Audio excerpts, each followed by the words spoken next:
ನಮಸ್ಕಾರ ವೀಕ್ಷಕರೇ, ಮತ್ತೊಂದು ವಿಡಿಯೋಗೆ ಸ್ವಾಗತ. ಇಕ್ತಾನೆ ಬಿಗ್ ಬಾಸ್ ಅವ್ರದ್ದು ಮತ್ತೊಂದು ಪ್ರೊಮೋ ಅಪ್ಡೇಟ್ ಆಗಿದೆ. ಅದರಲ್ಲಿ ಗಿಲ್ಲಿ ಅವ್ರಿಗೂ ಹಾಗೂ ರಿಷಾ ಅವ್ರಿಗೂ ಸಖತ್ತಾಗಿ ಜಗಳ ಶುರುವಾಗಿದೆ ಅಂತ ಹೇಳ್ಬೋದು. ಇಷ್ಟು ದಿನ ತುಂಬಾನೇ ಚೆನ್ನಾಗಿದ್ರು ಒಬ್ರಿಗೊಬ್ರು, ಆದ್ರೆ ಇವತ್ತು ಜಗಳನ ಶುರು ಮಾಡಿದ್ದಾರೆ. ಆದ್ರೆ ಗಿಲ್ಲಿ ಅವ್ರ ವಿರುದ್ಧ ಯಾರೇ ನಿಂತ್ರು ಅಷ್ಟೇ, ಅವರ ಬಾಯಿನ ಹೇಗ್ ಮುಚ್ಚಿಸ್ಬೇಕು ಮತ್ತೆ ಯಾವ ರೀತಿ ಉತ್ತರ ಕೊಡ್ಬೇಕು ಅನ್ನೋದು ಗಿಲ್ಲಿ ಅವ್ರಿಗೆ ತುಂಬಾನೇ ಚೆನ್ನಾಗಿ ಗೊತ್ತಿದೆ ಅಂತ ಹೇಳ್ಬೋದು. ಅವರು ಅಷ್ಟು ಚೆನ್ನಾಗಿ ಮಾತಾಡೋರು ಇಡೀ ಮನೇಲೆ ಯಾರು ಇಲ್ಲ ಅಂತ ಹೇಳ್ಬೋದು. ಚೆನ್ನಾಗಿ ಸಖತ್ತಾಗೇನೆ ಟಾಂಟ್ ಕೊಡ್ತಾರೆ, ಹಾಗೇನೆ ಪಾಯಿಂಟ್ ಟು ಪಾಯಿಂಟ್ ಮಾತಾಡ್ತಾರೆ ಅಂತ ಹೇಳ್ಬೋದು. ಇನ್ನು ರಿಷಾ ಅವರು ಯಾಕಪ್ಪ ಜಗಳ ಶುರು ಮಾಡಿದ್ದಾರೆ ಅಂದ್ರೆ, ಇದ್ರಲ್ಲಿ ಮೇನ್ ಆಗಿ ಕಾಣಿಸ್ತಾ ಇರೋದೇ ರಿಷಾ ಅವರು ಬೇಕು ಅಂತ ಕಾಲ್ ಕೇರ್ಕೊಂಡ್ ಜಗಳಕ್ಕೆ ಹೋದಂಗಿದೆ. ಅದು ಅಲ್ಲದೆ ಹೊಟ್ಟೆ ಕಿಚ್ಚು ಪಡೆದ ತರ ಇದೆ. ಯಾಕಪ್ಪ ಅಂದ್ರೆ ಕಾವ್ಯ ಹಾಗೂ ಗಿಲ್ಲಿ ನಡುವೆ ಇರುವಂತ ಸ್ನೇಹ ಆಗಿರ್ಬೋದು, ಏನೋ ಒಂದ್ ಸಂಬಂಧನೋ ಅಥವಾ ಲವ್ ಏನೋ ಮತ್ತೊಂದೋ ಗೊತ್ತಿಲ್ಲ, ಆದ್ರೆ ಅವ್ರಿಬ್ಬರ ನಡು ಇರುವಂತ ಬಾಂಡಿಂಗು ಇವ್ರ ಜೊತೆಗೆ ಇಲ್ಲ ಅಂತ ಹೊಟ್ಟೆ ಉರ್ಕೊಂಡು ಹೇಳೋ ತರ ಇದೆ. ಅವರು ಕೂಡ ಬಂದಾಗ ಟ್ರೈ ಮಾಡಿದ್ರು ಕಾವ್ಯ ಅವರಿಂದ ದೂರ ಮಾಡೋಕೆ, ಬಟ್ ಗಿಲ್ಲಿ ಅವರು ದೂರನೇ ಆಗ್ಲಿಲ್ಲ ಅಂತ ಹೇಳ್ಬೋದು. ಎಷ್ಟು ಟೈಮ್ಗೂ ಅಷ್ಟಕ್ಕನೆ ಆ ಪಾತ್ರಕ್ಕೆ ತಕ್ಕಂಗೆನೆ ಮಾತ್ರ ಅವರು ಸ್ವಲ್ಪ ಸ್ವಲ್ಪ ದೂರ ಆದ್ರೂ ಹೊರತಾಗಿ, ಆದ್ರೆ ಅವ್ರ ಬಾಂಡ್ ಮಾತ್ರ ಮುರಿದೇ ಇಲ್ಲ. ಯಾವಾಗ ಗಿಲ್ಲಿ ಪರ ಸ್ಟ್ಯಾಂಡ್ ತಗೊಳ್ಳೋದಾಗಿರ್ಬೋದು ಅಥವಾ ಕಾವ್ಯ ಪರ ಗಿಲ್ಲಿ ಸ್ಟ್ಯಾಂಡ್ ತಗೊಳ್ಳೋದಾಗಿರ್ಬೋದು, ಯಾವಾಗ ಎಲ್ಲೆಲ್ಲಿ ಮಾತಾಡ್ಬೇಕು ಅಲ್ಲಲ್ಲಿ ಸರಿಯಾಗಿನೇ ಮಾತಾಡ್ತಾ ಇದ್ದಾರೆ ಅಂತ ಹೇಳ್ಬೋದು. ಇನ್ನು ಪ್ರೋಮೋ ಕಡೆಗೆ ಬಂದ್ರೆ, ಮೊದ್ಲಿಗೆ ಇಲ್ಲಿ ಕಾವ್ಯ ಅವ್ರ ಬಗ್ಗೆ ಗಿಲ್ಲಿ ಅವರು ಹೇಳ್ತಾ ಇರ್ತಾರೆ. ಏನಪ್ಪಾ ಅಂದ್ರೆ, ಕಾವ್ಯ ಒಂದ್ಸರ್ತಿ ಜಗಳ ಆಡಿದ್ರೆ ಮುಗೀತು, ಮಾತಾಡೋದೇ ಇಲ್ಲ, ಅವಳಗ್ ಬೇಕು ಅಂದ್ರೆ ಬೇಕು, ಬೇಡ ಅಂದ್ರೆ ಬೇಡ ಅಷ್ಟೇ ಅಂತ ಹೇಳ್ತಾ ಇದ್ದಾರೆ. ಇಲ್ಲಿ ಕಾವ್ಯ ಅವ್ರ ಬಗ್ಗೆ ಗಿಲ್ಲಿ ಅವರು ಎಕ್ಸ್ಪ್ಲೇನ್ ಮಾಡ್ತಿದ್ದಾರೆ. ಯಾರಿಗಪ್ಪ ಅಂದ್ರೆ, ಕಾವ್ಯನು ಕೂತಿದ್ದಾರೆ, ಹಾಗೇನೆ ಅವ್ರ ಜೊತೆಗೆ ಚಂದ್ರಪ್ರಭಾ ಅವರು ಕೂತಿದ್ದಾರೆ. ಅವ್ರ ರೂಮ್ ಅಲ್ಲಿ ಮಲಗಿರ್ಬೇಕಾದ್ರೆ ಇದನ್ನ ಆಡ್ತಾ ಇರ್ತಾರೆ. ಅಷ್ಟರಲ್ಲೇನೆ ರಿಷಾ ಅವರು ಮಧ್ಯ ಬಾಯಿ ಹಾಕಿ ಏನೋ ಮಾತಾಡಿದ್ದಾರೆ. ಇಲ್ಲಿ ಕ್ಲಿಯರ್ ಆಗಿ ಗೊತ್ತಾಗಲ್ಲ, ಇದೇ ಮಾತಾಡಿರ್ತಾರೆ, ಹೀಗೆ ಫ್ಲೋ ಹೋಗಿದೆ ಅಂತ. ಯಾಕಪ್ಪ ಅಂದ್ರೆ ಪ್ರೋಮೋನ ಟ್ರಿಮ್ ಮಾಡಿ ತಮಗೆ ಎಷ್ಟು ಬೇಕೋ ಅಷ್ಟಷ್ಟೇ ವರ್ಡ್ ಗಳನ್ನ ತಗೊಂಡು ಎಡಿಟ್ ಮಾಡಿ ಹಾಕಿರೋದ್ರಿಂದ ಯಾವ ರೀತಿ ಜಗಳ ಸ್ಟಾರ್ಟ್ ಆಯ್ತು, ಹೇಗ್ ಮಾತುಗಳು ಶುರು ಆದ್ವು ಅಂತ ಗೊತ್ತಾಗಲ್ಲ. ಆದ್ರೆ ರಿಷಾ ಅವರದ್ದೇ ಇಲ್ಲಿ ಕಾಲ್ ಕೆರ್ಕೊಂಡ್ ಜಗಳಕ್ಕೆ ಹೋಗಿರೋ ರೀತಿ ಕಾಣಿಸ್ತಾ ಇದೆ. ಯಾಕಪ್ಪ ಅಂದ್ರೆ ರಿಷಾ ಅವರು ಹೇಳ್ತಾರೆ ಗಿಲ್ಲಿ ಅವ್ರಿಗೆ, ನೀನು ಕಾವ್ಯನ್ ಬಕೆಟಾ ಅಂತ ಕೇಳ್ತಾರೆ.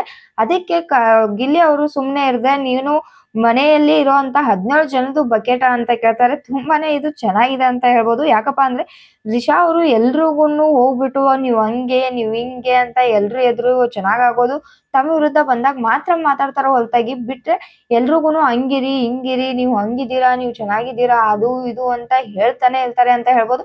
ಒಂದ್ ರೀತಿ ಆಚೆ ಏನು ಫಸ್ಟ್ ವೀಕ್ ಬಂದಾಗ ಒಂದ್ 3-4 ದಿನ ಇದ್ರು, ಆ ರಿಷಾ ಅವರು ನಮ್ಗೆ ಕಾಣಿಸ್ತಾನೆ ಇಲ್ಲ ಅಂತ ಹೇಳ್ಬೋದು. ಯಾಕಪ್ಪ ಅಂದ್ರೆ ಮುಂಚೆ ಬಂದಾಗ ಆಚೆಯಿಂದ ನೋಡ್ಕೊಂಡ್ ಬಂದಿದ್ರು, ಎಲ್ಲಾ ಆಚೆ ಕಡೆ ಏನಿದೆಯೋ ಅದನ್ನ ಮಾತ್ರ ಮೈಂಡ್ ಅಲ್ಲಿ ಇಟ್ಕೊಂಡು ಹೋದ್ರು. ಅಲ್ಲಿ ಒಳಗಡೆ ಹೋದ್ಮೇಲೆ 2-3 ದಿನ ಅದೇ ಮೈಂಡ್ ಸೆಟ್ ಅಲ್ಲಿ ಇದ್ದು ಎಲ್ರಿಗೂನು ಹೇಳಿದ್ರು, ಆಚೆ ನೀವು ಈ ತರ ಕಾಣಿಸ್ತಿದ್ದೀರಾ ಹಂಗೆ ಹಿಂಗೆ ಅಂತ ಹೇಳಿ ಅವ್ರನ್ನ ಬದಲು ಮಾಡೋದ್ರ ಜೊತೆಗೆ ತಾವು ಕೂಡ ಬದಲಾಗಿದ್ದಾರೆ ಅಂತ ಹೇಳ್ಬೋದು. ಬದಲಾಗಿದ್ದಾರೆ ಅನ್ನೋಕ್ಕಿಂತ ಅವ್ರ ಟ್ರೂ ಐಡೆಂಟಿಟಿ ಇವಾಗ ಕಾಣಿಸ್ತಾ ಇದೆ ಅಂತ ಹೇಳ್ಬೋದು. ಸೊ ಇವಾಗ ಅವರು ಕೂಡ ಮಾಡ್ತಾ ಇರೋದು ಅದನ್ನೇ. ಹಾಗೇನೆ ಯಾರನ್ನೂ ಎನಲೈಸ್ ಮಾಡೋದ್ರಲ್ಲಿ ಅವರು ಸಕ್ಸಸ್ ಆಗಿಲ್ಲ ಅಂತ ಹೇಳ್ಬೋದು. ಎಲ್ರುನು ತಪ್ಪಾಗೇನೆ ಅರ್ಥ ಮಾಡ್ಕೊತಿದ್ದಾರೆ. ಕೆಲವ್ರನ್ನ ಸರಿಯಾಗಿ ಅರ್ಥ ಮಾಡ್ಕೊಂಡ್ರೆ ಇನ್ನು ಕೆಲವ್ರನ್ನ ತಪ್ಪಾಗಿ ಅರ್ಥ ಮಾಡ್ಕೊತಾ ಇದ್ದಾರೆ. ಹಾಗೇನೆ ಇವ್ರ ಕಡೆಯಿಂದ ತುಂಬಾನೇ ಜಗಳಗಳು ಕೂಡ ಕಾಣಿಸ್ತಾ ಇದ್ದಾವೆ. ಮೊನ್ನೆ ಕೂಡ ನೋಡಿರ್ಬೋದು, ಜಾನ್ವಿ ಅವ್ರಿಗೆ ಹಾಗೆ ಇವ್ರಿಗೂ ಕೂಡ ಸರಿಯಾಗಿನೇ ಜಗಳ ತಗೊಂಡಿತ್ತು. ಅವಾಗ ಜಗಳದಲ್ಲಿ ಮಾತಾಡಿರೋ ತಪ್ಪಲ್ಲ, ಬಟ್ ಮಾತಾಡಿರೋ ರೀತಿ ತಪ್ಪು ಅಂತ ಹೇಳ್ಬೋದು. ರಿಷಾ ಅವರು ವರ್ಡ್ಸ್ ನ ಯೂಸ್ ಮಾಡ್ಬೇಕಾದ್ರೆ ನೋಡ್ಕೊಂಡು ಯೂಸ್ ಮಾಡ್ಬೇಕಿತ್ತು. ಜಾನ್ವಿ ಅವರು ಆ ರೀತಿ ಮಾತಾಡಬಾರ್ದಿತ್ತು. ಬಟ್ ಅದಕ್ಕೆ ಚೆನ್ನಾಗಿ ಬೇರೆ ರೀತಿಯಾಗಿ ಅವರು ಉತ್ತರವನ್ನ ಕೊಡ್ಬೋದಿತ್ತು. ಬಟ್ ಅವರು ಸರಿಯಾಗಿ ಉತ್ತರವನ್ನ ಕೊಡ್ಲಿಲ್ಲ ಅಂತ ಹೇಳ್ಬೋದು. ಕಾರ್ ಕೇರ್ಕೊಂಡ್ ಏನೋ ಜಂಗ್ಳಕ್ ಹೋದಂಗ್ ಇರುತ್ತೆ ಅಷ್ಟೇ. ಸುಮ್ನೆ ವಾಯ್ಸ್ ನ ರೈಸ್ ಮಾಡಿ ಮಾತಾಡ್ಬೇಕು ಅನ್ನೋ ಸಲುವಾಗಿ ಇವ್ರು ಮಾತಾಡ್ತಾ ಇರೋ ರೀತಿ ಕಾಣಿಸುತ್ತೆ. ಇನ್ನು ಗಿಲ್ಲಿ ಅವರು ಆ ರೀತಿ ಮಾತಾಡಿದಾಗ ರಿಷಾ ಅವರು ಹೇಳೋದು, ನಿನ್ನ ಹತ್ರ ನಾನ್ ಅನ್ಸ್ಕೊಳ್ಳಲ್ಲ ಗಿಲ್ಲಿ ಅಂತ ಹೇಳ್ತಿದ್ದಾರೆ. ಅಂದ್ಮೇಲೆ ಬೇರೆಯವ್ರಿಗೆ ಅನ್ಬಾರ್ದು ಕೂಡ. ನಾವೇನ್ ಮಾತಾಡ್ತೀವೋ ಅದಕ್ ತಕ್ಕಂಗ್ ರಿಯಾಕ್ಷನ್ ಬರುತ್ತೆ ಅನ್ನೋದು ಮೊದಲು ತಲೆಯಲ್ಲಿ ಇಟ್ಕೊಂಡು, ಏನ್ ಮಾತಾಡ್ತಾ ಇದ್ದೀವಿ, ಯಾವ ರೀತಿ ಹೇಳ್ತಾ ಇದ್ದೀವಿ ಅನ್ನೋದನ್ನ ತಲೆಯಲ್ಲಿ ಇಟ್ಕೊಂಡು ಮಾತಾಡ್ಬೇಕಾಗುತ್ತೆ. ಇನ್ನು ಅದ್ರ ಜೊತೆಗೆ ಹೇಳ್ತಾರೆ, ಬಂದಾಗಿಂದ ನೋಡ್ತಾ ಇದ್ದೀನಿ ಬರೀ ದಿನಕ್ಕೆ 50 ಸರ್ತಿ ಕಾವ್ಯ ಕಾವ್ಯ ಕಾವ್ಯ ಅಂತಿಯಲ್ಲ ಅಂತಾರೆ. ಅದು ಇವ್ರಿಗೆ ಏನ್ ಪ್ರಾಬ್ಲಮ್, ಅದು ಅವ್ರ ಆಟ, ಅವ್ರು ಆಡ್ಲಿ, ಏನಾದ್ರೂ ಮಾಡ್ಕೊಳ್ಳಿ. ಅದು ಅಲ್ಲದೆ ಗಿಲ್ಲಿ ಅವರು ಮನೆಯವರ ಪ್ರತಿಯೊಬ್ಬರ ಜೊತೆಗೂ ಬೆರೀತಾರೆ, ಪ್ರತಿಯೊಬ್ಬರನ್ನು ನಗಿಸ್ತಾರೆ, ಪ್ರತಿಯೊಬ್ಬರಿಗೂ ಜೊತೆನೂ ಮಾತಾಡ್ತಾರೆ. ಆದ್ರೆ ಇವ್ರಿಗೆ ಯಾಕೆ ಸಂಕಟ? ಕಾವ್ಯ ಅವ್ರು ಹಂಗಿದ್ರೆ ನಾನ್ ರಿಷಾ ಅನ್ಕೊಂಡಿರ್ಬೇಕಾ ಅಂತ ಗಿಲ್ಲಿ ಅವ್ರು ಕೂಡ ಇಲ್ಲಿ ಸಖತ್ತಾಗಿ ಕೇಳಿದ್ದಾರೆ ಅಂತ ಹೇಳ್ಬೋದು. ಯಾಕಪ್ಪ ಅಂದ್ರೆ ಬಂದ್ ದಿನಾನು ನೋಡ್ಬೋದಿತ್ತು ನೀವು, ರಿಷಾ ಅವರು ಬರೀ ಗಿಲ್ಲಿ ಮತ್ತೆ ಚಂದ್ರಪ್ರಭಾ ಅವ್ರ ಜೊತೆಗೆ ಇದ್ಕೊಂಡು ಕಾಮಿಡಿಯನ್ನ ಮಾಡಕ್ ಹೋಗ್ತಾರೆ. ನನಗ್ ಅನ್ಸಿದ ಮಟ್ಟಿಗೆ ನಿನ್ನೆ ಮನೆಯಿಂದ ಏನ್ ಫೋನ್ ಕಾಲ್ ಬಂತು ಅದ್ರಲ್ಲಿ ಬೇರೆ ಅವ್ರ ತಮ್ಮನೋ ಅಥವಾ ಯಾರೋ ಮಾತಾಡಿದ್ರು ಅನ್ಕೋತೀನಿ. ಅದ್ರಲ್ಲಿ ಹೇಳ್ತಾರೆ ಬರೀ ಕಾಮಿಡಿ ಸಾಕು, ಇನ್ನ ಕಾಮಿಡಿ ಮಾಡೋದ್ ಸಾಕು, ಆಟದ ಕಡೆ ಗಮನ ಕೊಡು ಅಂತ ಹೇಳ್ತಾರೆ.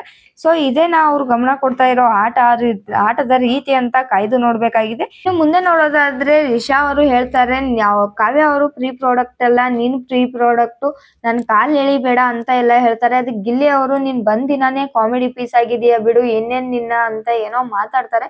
ಬಟ್ ಅದು ಯಾವ ವರ್ಡಿಗೆ ಬಂದಿದೆ, ಯಾವ ರೀತಿ ಸೆಂಟೆನ್ಸ್ ಫುಲ್ ಆಗಿ ಬಂದಿದೆ ಅಂತ ಕಾಯ್ದು ನೋಡ್ಬೇಕಾಗಿದೆ. ಇನ್ನೊಂದ್ ಹೇಳ್ಬೇಕಂದ್ರೆ ಇವರಿಬ್ರು ಜಗಳ ಆಡ್ಬೇಕಾದ್ರೆ ಮನೆಯವರೆಲ್ಲ ಮಜಾನ ತಗೋತಿದ್ದಾರೆ ಅಂತ ಹೇಳ್ಬೋದು. ಎಲ್ರು ನಕ್ಕೊಂಡು ನಗಾಡ್ಕೊಂಡು ಇವರಿಬ್ರು ಜಗಳನ ನೋಡ್ತಿದ್ದಾರೆ. ಗಿಲ್ಲಿ ಅವ್ರು ಕೊಡ್ತಿರೋ ಪಂಚ್ಗಳಿಗೆ ಎಲ್ರು ನಗ್ತಿರೋದು ಅನ್ನೋದು ಇಲ್ಲಿ ಕ್ಲಿಯರ್ ಆಗಿ ಗೊತ್ತಾಗ್ತಾ ಇದೆ.